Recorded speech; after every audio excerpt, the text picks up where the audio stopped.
When we want to change the color of bits of text, we should use the font tag with the color attribute.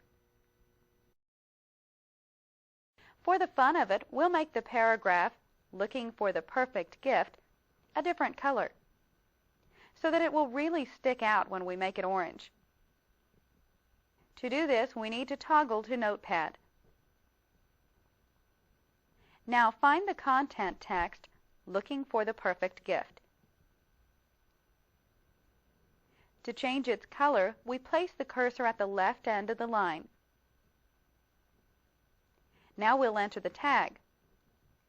It's a left angle bracket, the word font for the actual tag, then a space, and the attribute color.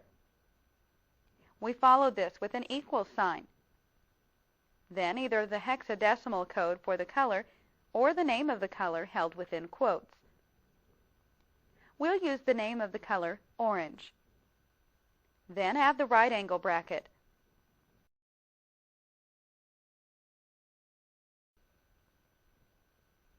Are we missing anything? That's right, we need a closing tag. So let's click at the bottom of the paragraph, right after the word "you" with an exclamation point. This is where we'll add the closing tag. It's the same as the plain font tag, with the exception that it has a /. Let's see how it looks. We'll save, then toggle to the browser and refresh the page.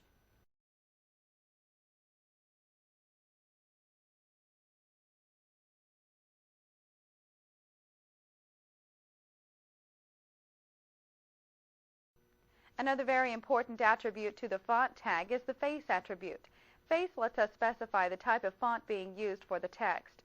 When using this attribute, be sure to include any unusual font with all the other files in our folder for the page. Let's change the font being used to Arial. All we need to do is add the face attribute to the font tag. The name of the font goes within quotes. To begin, we'll toggle to the Notepad. Now place the cursor within the font tag at its right end. We'll add a space to indicate another attribute coming.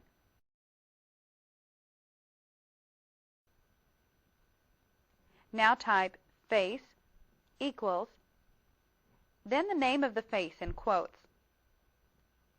We're using Arial. Now save the page and refresh in the browser to check it out.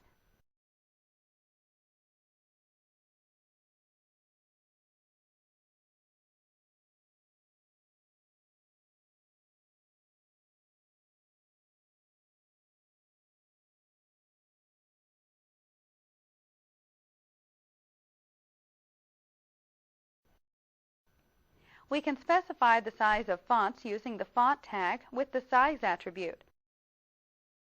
As we see here, we use the font tag with the size attribute. Then we follow it with the size value it should be equal to. The sizes are based off of a base font size. The base font size is equal to 3. So if we told the page to make all text size 3, we wouldn't see any difference. The neat thing about the sizing structure is that we can use both positive and negative sizes from 1 to 7. All sizes less than 3 are smaller than the base font size, and all sizes over 3 are larger. Right now, we're looking at a sample web page showing these sizes. This is how they look in Internet Explorer version 5. On the first line, we see some normal text. Below it, we see larger sizes. Notice that they keep getting bigger, up to size 7. If we were to make a size 8, it ends up just looking like size 7. Looking at the smaller sizes below, we see the base font size again. Following this, we have size 2, which is smaller than size 3. Size 1 goes even smaller. Size -1 looks just like size 2. After all, size -1 is just one size smaller than the base font size of 3.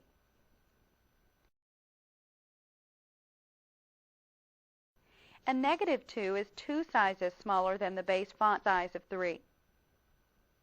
But once we get smaller than size -2, we find that it won't display.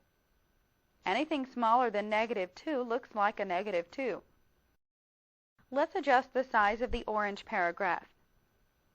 So first, pinpoint the markup text for the font tag.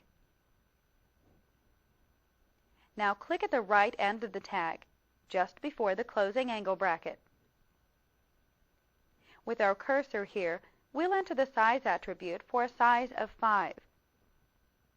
That means we'll increase the size by 2 sizes of what it is right now. The attribute is size, an equal sign, and the number 5. Ready to see how it looks? We'll save the page.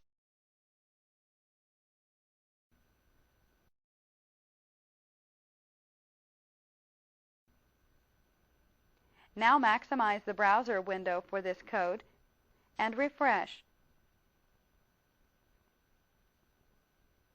Notice that the text is bigger.